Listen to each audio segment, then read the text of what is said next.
ఆ అమ్మాయి సూసైడ్ గురించి మనం మాట్లాడాము. ఆ అమ్మాయి సూసైడ్‌కి వాల్యూ లేదు. నవ్వులపాలు చేసాం మనం ఆ అమ్మాయి చావుని తెలుసా?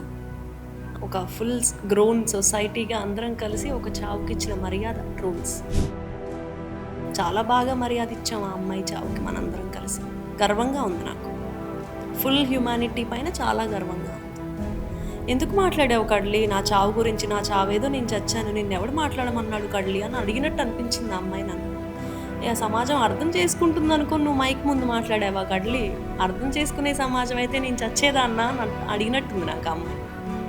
చాలా గిల్టీగా ఫీల్ అయ్యాను నేను. అనవసరంగా ఇన్సెన్సిటివ్ బ్రూట్స్ ముందు మాట్లాడాను నేను ఇలాంటి మాటలు. ఒక చావు గురించి కొంచెం కూడా సెన్సిటివిటీ లేని మూర్ఖులు అనిపించింది. సరే చదువులేని వాళ్ళు సరే ట్రోల్స్ మీదే బతుకుతారు, ట్రోల్స్ చేసుకొనే ఉంటారు, అదే వాళ్ళ సోషల్ మీడియా ఇన్కమ్, అవే వాళ్ళకి బ్రాండ్స్ తెస్తాయి.